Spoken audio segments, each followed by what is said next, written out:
Yeah, it goes everybody, because today we'll continue on with a game called Sweetest Monster. Where were we? Bad girl. Aha, that was the greatest. Maybe to you, but not to me. I must have looked like I don't even want to know what I look like. Either a pedophile or a deviant with bizarre sexual fantasies. Maybe both. Damn, why the hell did you do that? Because it was fun. You're trying to ruin my reputation for fun? Don't be like that, Robin. Belle giggles, brushing a few stray tears from the corner of her eyes with her fingertips. You teach music at a primary school. It's not like you have much of a reputation. Well, you might be right there, but still, I'd like to retain what little scraps of dignity I may have. But did you see the looks on their faces? It was amazing. I thought that girl behind the counter was gonna faint. Deriving this much amusement from the suffering of others is a sign of sadism. Well, people from certain cultures do call beings like me demons. Maybe they weren't far off the mark. Come on, it was all harmless fun. For you, maybe. You're right, I'm sorry. This is very serious. Belle nods soberly, her arms folded, trying to force an expression of contrite guilt. Her eyes are upturned, much like the Virgin Mary seeking guidance from God. This facade, however, does not last for very long. Her shoulders start shaking within seconds, and laughter begins to bubble from between her pursed lips. Ha ha ha. She laughs so hard she's doubled over, arms round her middle as though she might explode from the hilarity of it all. She laughs openly like a small child. Her laughter is without grace, discordant and jumbled, but it's precisely because her laughter lacks harmony that is so very charming. I don't know if I've ever heard anyone laugh like that before, with quite so much zeal. Though I'm shaken by the earlier events and my face is still beet red from embarrassment, I soon find myself joining in. I want to be mad at her, but I can't. How could I? It would be impossible, especially when she looks so happy. See? Belle points at me, a triumphant smirk on her lips. She wore a similar smirk just after she had kissed me, as though marking me as her own personal property. You laughed. I made you laugh. Because the situation is so very ridiculous, what can I do but laugh? I know, right? You shouldn't take yourself so seriously, Robin. You'll get wrinkles. I already have wrinkles. I know, but more wrinkles. Belle giggles, pressing her hands against both sides of her face. It's because I prescribe a strict diet of at least one amusing experience per day that my skin doesn't sag. No matter how old I get, I'm several centuries old and I could still pass as being 16. I roll my eyes, though I cannot stop myself smiling. How does she do it? Dermatologists all over the world are baffled. What's that meant to be? Sounds like it could be some kind of dumb internet advert. You know what the internet is? Well, duh, how would I be able to live in the 21st century if I didn't know what the internet was? I don't know, I thought the digital era might have passed you by since you were busy being a cat. Come on, cut me some slack. I'm a pretty trendy person. I even know how young girls wear their uniforms. Belle strikes a pose, one hand on her hip, her skirt still as short as ever, catches in the breeze, fluttering around her thighs. It's a good thing the two of us vacated to this river, only a short walk away from the main shopping center. I got tired of various pedestrians looking us up and down and tutting, I don't know how it's pronounced. No doubt they, like the workers in the ice cream parlor, assumed I was Belle's father. Disgusting. I can just imagine little old ladies thinking, as they adjusted their beige handbags around their shoulders, how could the father let this little girl go out dressed like that? I wish I could explain to them that I've told her to dress sensibly multiple times, but she doesn't listen. Belle's too wily and willful. Though she isn't sporting her fluffy back, ears, and tail, she really is just like a cat. She does whatever she wants. God, Belle. I sigh, running a hand through my hair. What am I going to do with you? You're impossible. Yup, that's my middle name. Speaking of which, I don't know your last name. You never told me. I pause. And I doubt Belle is your real name either. It isn't, but it's a lot cuter than my true title, and easier to pronounce too. Christ, I hope you're not some kind of Lovecraftian abomination. Hey, I resent the term abomination. That's discrimination. Discrimination against us non-humans. Discrimination, huh? I didn't know spirits were all that concerned about being politically correct. Oh, you'd be surprised. Belle smiles. Just stick with Belle. I like the sound of my name when you say it. Plus, it suits you. What do you mean it suits me? You like music, right? Don't you think Belle is a cute and musical name? And it's less obvious than Melody. You think Melody's name is too obvious? It isn't hard to guess one of her parents plays the piano. Let me put it like that. Sorry. I apologize, though I'm not sure who I'm apologizing to. Belle for being so transparent. Melody for giving her name, which, with the gift of hindsight, turned out to be so incredibly unfitting. I guess I've never been very good at naming things. The goldfish I had when I was a kid, Bubbles and Goldie, are testament to that. Oh, the more reason we should stick to Belle. Let's keep things simple. Right, simple. I can do simple. I groan, burying my face into my hands. Simple? Yeah, right. My life has been anything but ever since I had the misfortune of running into Belle. No, maybe it started earlier than that. I have the vague feeling that ever since Great Aunt Clarice bought the awkward and aloof Belle from the pet shelter, my life has never been quite the same. That kiss in the ice cream parlor right now was just the tip of the iceberg. People always say black cats are unlucky. I thought that was a silly superstition, but now I feel inclined to agree with them. Oh my god, what if anybody in that ice cream parlor knew me? How would they know you? I'm a primary school teacher. What if one of those kids attended my school? That isn't going to look good. The highly esteemed. I make small quote marks with my fingers as I say this. The statement is far too ridiculous for me to say it without some physical indication of its blatant dishonesty. Music teacher, Mr. Hawkins getting off with a girl who goes to St. Catherine's. Come on, you're overthinking things. I bet nothing comes of it. You bet, but you don't know. There are more primary schools around here than the one you work at. I'm sure nobody knew it was you. Well, you're probably right, but what if? Oh, what if? What if you get run over by a car? What if you contract a terminal disease? What if you fall into a lake and drown when you're trying to rescue a cat who can already swim? That was a low blow. Whatever, I'm just saying, who cares about all that? It's because you humans get so hung up on countless possibilities that you never do anything. You just while your lives away as though you're waiting for a bus in a shelter, a bus that'll never come. You just need to take life by both hands and go out there and do something. Once more, I'm humbled by just how much Belle seems to value life. It's strange to me, particularly since Belle isn't a human herself and, by her accounts, has lived far longer than I have. Than I ever will. I guess you're more of an optimist than I am.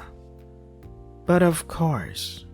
Belle smiles as though it should go without saying, toying with a strand of her hair. You don't live as long as I have if you're a pessimist. Pessimists are more likely to give up without even trying.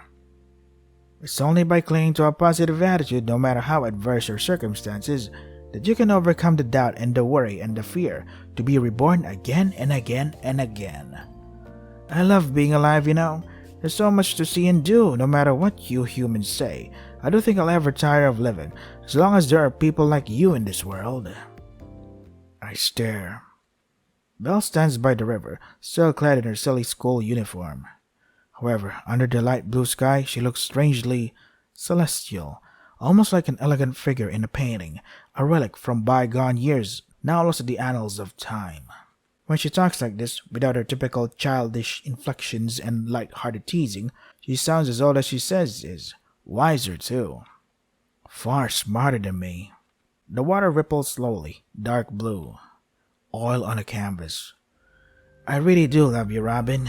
I didn't just kiss you for a cheap thrill or some perverse entertainment, though that certainly was part of it. I did it because I wanted you to know how I feel. I've loved you for so long, ever since you tried to save me. I didn't have a voice back then, so I couldn't tell you how I felt, but I thought it every single day for the last 30 years. It's what kept me from going insane. You belong to me now. I don't want anybody else to have you. I am a very possessive person, and I don't like sharing. Belle takes a step forward, crushing the scrubby undergrowth beneath the soles of her black shoes. She cups my face with her hands and peers into my eyes. Uh-oh. We still have a wife and daughter, dude. She feels even closer to me now than she did at the ice cream parlor. Maybe it's because we're all alone. There's nobody to come between us, just my own guilty conscience and ghostly thoughts, but I soon brush those aside. The rapid beating of my heart dispels all doubts. Oh no! I feel my eyelids falling shut, as though compelled by some greater force. Maybe it's because I've grown up on cheesy Hollywood romances that dictate during kiss scenes, both participants must close their eyes. This is probably quite bad. No shit. Against my better judgment, I think I might be falling for her. And no, it isn't just because of the short skirt. It's not every day a man hears a confession that sounds quite as sincere as this. Belle's right. My heart really does belong to her. Oh shit. We're a cheating asshole now. From the moment you tried to save me, our destinies became interlinked. You've already committed to me, Robin. You can't escape now. Just try to leave me if you dare. I'll drag you back each and every time. Shit. And where the hell have you been? I was not looking forward to returning home after my rendezvous with Belle, and this is exactly the reason why. Sally sits at the kitchen table, her arms folded, one leg crossed over the other. She glares at me, her eyes narrowed into slits. Given her pose, coupled with that look on her face, she could very well be a judge on The Apprentice. I wonder if she'll tell me that I'm fired. Fired from being her husband. Look, I'm sorry, Sally. Sorry? You're sorry? You think you can just say sorry and that will set everything right, do ya? No, of course not. I was caught up with work. Which is a complete and utter lie. But Sally doesn't need to know that. Or rather, I don't want Sally to know that. But I think she sees through me. Though her eyes aren't quite as large and piercing as Belle's, Sally has always been fairly astute. Work, of course. Let me guess, it was another meeting, was it? I want to retort with a defensive, I really wasn't at a meeting yesterday, but I know I can't. That would only confirm the fact that this time I wasn't at a meeting at all. Instead, I bite down on my lower lip, unable to say anything. I don't have any words to placate Sally because they're all lies. I know it, and I'm pretty sure Sally does too. She's my wife. We've been married for more than 15 years. I should respect her more than that. I don't like lying. I never have done ever since I was a kid, but I can't help myself. In this situation, the truth would sound far more ridiculous. I'm sorry. I was just having an emotional encounter with a reincarnation of my great-aunt Clarice's pet cat. Like Sally would believe that. I thought you were going to make more of an effort, Robin. Didn't you promise Melly we were going to go out tomorrow? That's right, I did. I haven't forgotten, Sal. Well, that's great. It's great that you haven't forgotten about your daughter. Do you want me to give you a round of applause? Maybe a standing ovation? Look, don't be like that. I already told you. Things have been pretty hectic. I'm kind of stressed out, but I do want to go out. I want us to have fun together, like a family. A family, huh? You have a funny way of showing it. Yeah, well, it's because I'm a guy. Doesn't it come with the territory? Stoic, distant, bad with feelings. Men are from Mars, women are from Venus. Don't think you can get away with your behavior by spouting Victorian gender politics. Next, you'll be telling me about separate spheres and straight lacing, and then I might really have to hit you. Please don't. As a primary school teacher, I don't condone physical abuse. Sally harums haughtily, but I think my silly comments were able to slip through the cracks in her armor. At least she looks a little calmer now. Mollified. Is that how I pronounce it? Mollified? I wonder where that word came from. In this scenario, would I be more correct in saying Sallyfied? By the way, Melly said where she wanted to go. She did? I must admit, I'm a little surprised. I promised Melly I'd take her out tomorrow, but I wasn't entirely expecting her to take me up on the offer. Maybe she has more faith in me than I thought.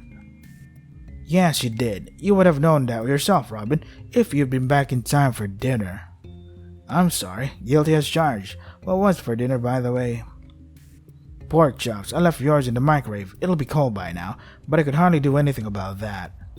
It's alright, I never asked you to become a Time Lord. I can just warm it up, no trouble.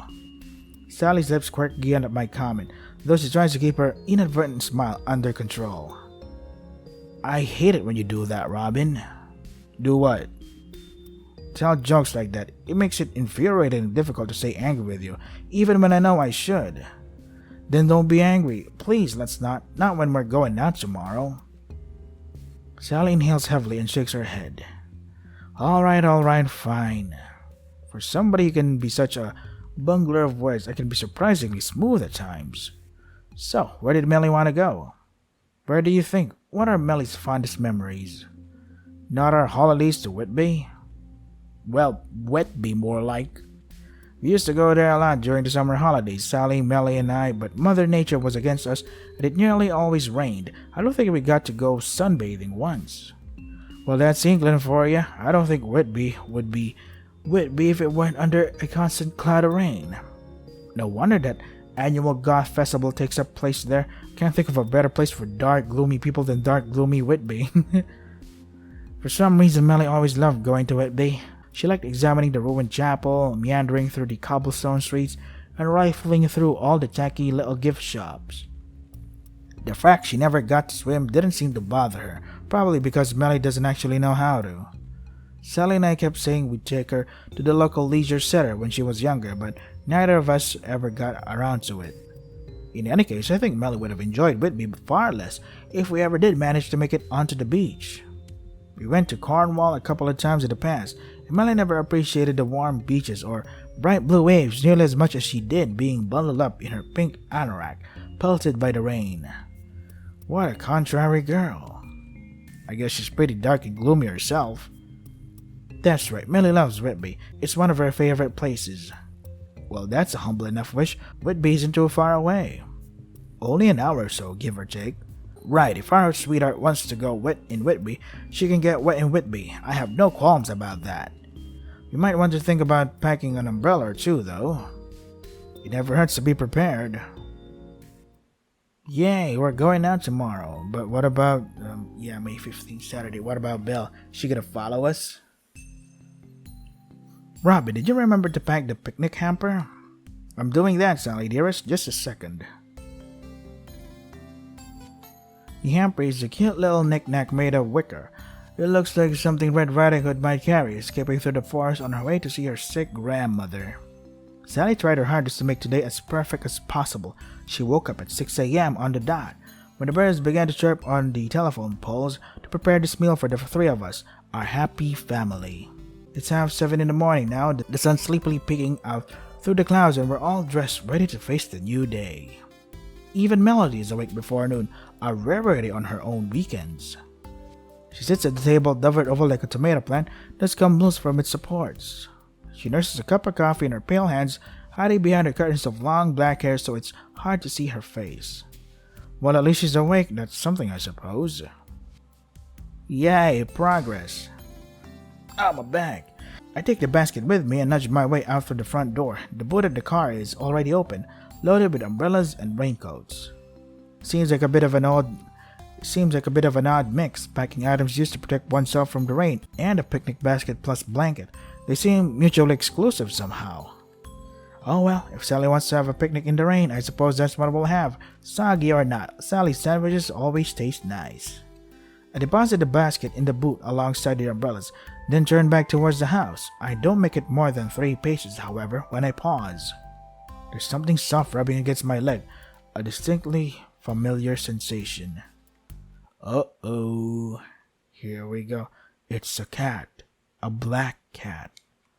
I know right away it isn't Belle. Belle's eyes were far greener than that. But the cat still catches me off guard. It feels like an omen, a portent of misfortune. Robin, what are you doing? I jump guiltily, though I don't know why I feel guilty. I'm not doing anything wrong. Oh, nothing. I just got a little waylaid, that's all. Waylaid? Start to panic. Why am I panicking? There's nothing suspicious about being nuzzled by a cat, is there? Oh, I see you've made a new friend. How cute. Yeah, I guess I'm pretty popular. A real ladies' man. I've seen a black cat a lot like this one hanging around the neighborhood lately. Oh, you have you? It was the most peculiar thing. Such bright green eyes.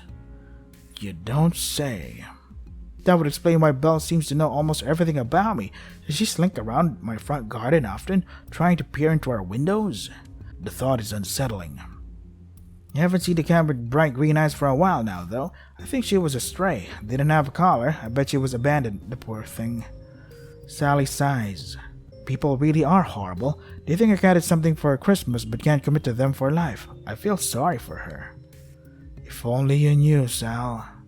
If Sally hates people who can't commit to keeping a pet, I'd hate to know what she would think about me. I can't even commit to my own wife. But I don't tell Sally this. I can't. There's just no way. She'd think I've lost my mind. For a brief moments, I wonder if I have. Oh boy. Oh no. The drive to Whitby is more or less uneventful. Melly sits in the back seat of the car, curled up on herself with her head against the window, but she doesn't say anything. I didn't expect her to. I could see her face in the rear view mirror every once in a while. She's plugged into her MP3 player, the tiny buds cramming into her ears, leaving not a single cranny for extraneous noise to filter in from the outside world. She's listening to her music, whatever it is, at such a high volume I can hear it, just faintly, in the front of the car. That'll damage your ears, your eardrums. Wonder what kind of music Melly likes. I don't know because I've never asked her. There's so much about my own daughter I don't know. I sigh, tapping my fingers against the steering wheel. At least we're all together, Sally, Melly, and me. We sit underneath the same roof, brought together inside this tiny tin can of a car. That has to count for something, right? I'll make it count for something. We're going on a family trip. Today isn't about me. It's about my daughter. I don't want to be selfish anymore. Hey, maybe the weather will be nice after all. Try to engage Sally in light conversation, peering out through the front window at the road. Everything looks slightly discolored through the glass. It makes the motorway look even grayer than usual. It's kind of depressing. At least the sun is shining. The sun has never seen fit to make an entrance during our previous family outings to Whitby. Maybe it was struck down with stage fright. I wonder if this is a good sign, an omen. Not that I believe in omens. I didn't, at least, until I met Belle. Sally, however, doesn't seem to share my optimism. Instead, she crosses one leg over the other, her eyes narrowed. Just you wait, Robin. We'll need those umbrellas soon enough. Right, we'll see about that. I'll bet you 10 pounds, Sally Pally. Okay, you're on. Let's see who's right. And smiling smugly to herself, Sally leans back into her seat and stares out of the window. By the way, Robin. Yeah? You owe me 10 pounds. Oh, man. Alright, don't sound so pleased with yourself. Did you want it to start raining? I didn't, but I had a feeling it might. It's rained every other time we came here. I didn't see a reason for it to change now. So you were going by past experience, were ya? Yeah, that, and the fact it clearly said it was going to rain on the news this morning. Take a step backwards as though wounded, my eyes comically wide. You mean you were cheating this whole time? I wouldn't call it cheating, it's more like using whatever resources you have at hand to ensure your victory. You can use however many pretty words you want, Sally Pally, but it sounds like cheating to me. They'd throw you out of Vegas on the spot for sure. Sally only smiles, nudging me in the side with her elbow. It's a good thing we aren't in Vegas then, isn't it? Oh, you're evil, practically the devil incarnate. And isn't that why you married me? Maybe it was. I have always been something of a masochist, I'll admit. Any child who willingly dedicated hours upon hours to playing furless in their grandfather's dusty old study must have some masochistic tendencies tucked away somewhere. It's not just possible to focus on such a grueling task without a touch of masochism, particularly when making music is not that rewarding. Not instantly, at least. You have to work on it, kinda like marriage. I wonder if the wedding band on my finger is another strike against me. The three of us, Sally, Melly, and I, are tramping dutifully around the ruined Whitby Abbey, located high up on its hill. As Sally predicted, the rain still hasn't let up. It isn't particularly strong rain, more like a light, ever-present mist, but it's enough to make me shiver all the same. Thank goodness Sally had the foresight to pack those umbrellas, otherwise we'd look like a family of drowned rats. Given the rain, Whitby Abbey is devoid of tourists. I suppose most people don't fancy wandering around a bunch of old ruins, even if they are very, very old ruins. when there's a chance they might get wet.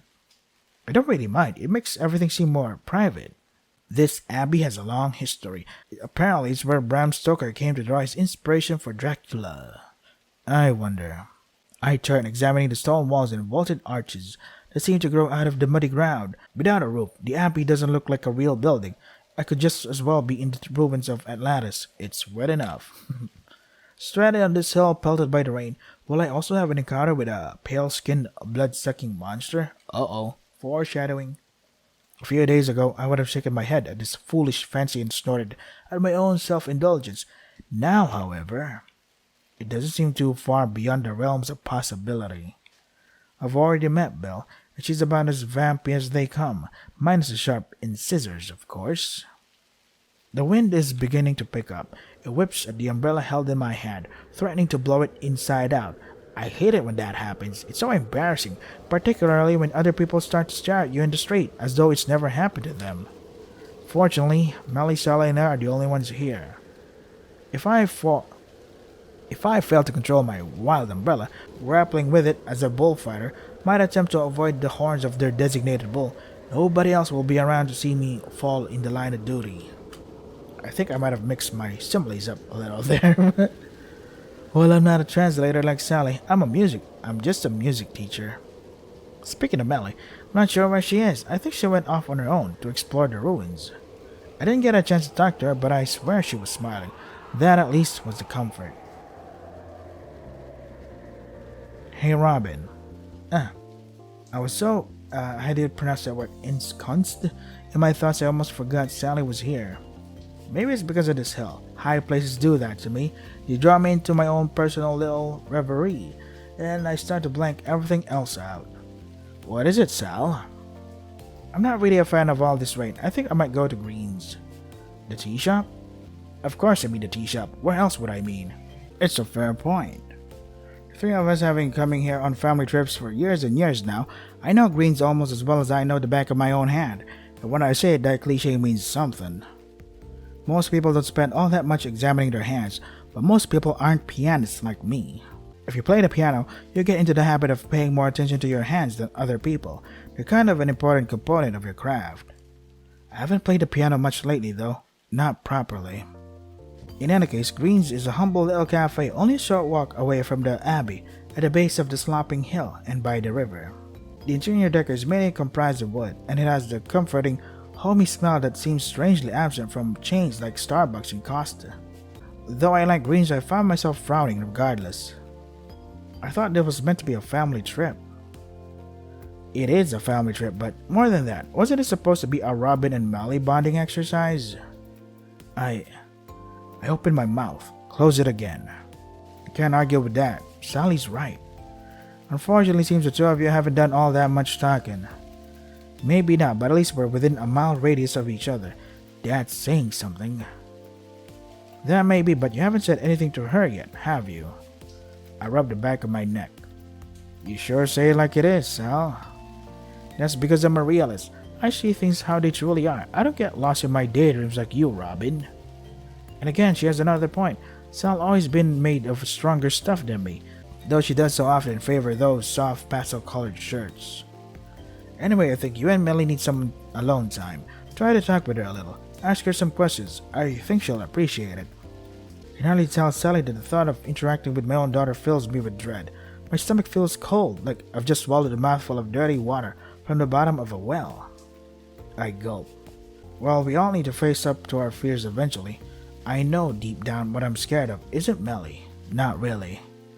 It's disappointing her. No man wants to be a disappointment to their only child. In my own enduring cowardice, I must have decided being distant was better. I was wrong, of course. I often am. Right, you're right, Sal. I'll try to talk to her. Okay, I have to end it here, fellas, because I have to prepare for work. So this is Sweetest Monster. Holy shit. We're finally gonna talk to our daughter. And yeah, Sally makes a great point, actually. Like, yeah, we're supposed to be a family trip. We're supposed to be bonding. Like, where's the bonding? Where's Melly and stuff? I hope she doesn't get kidnapped. If you want to try the game for yourselves, the links are in the description. That is all for today. Stay safe and take care of yourselves.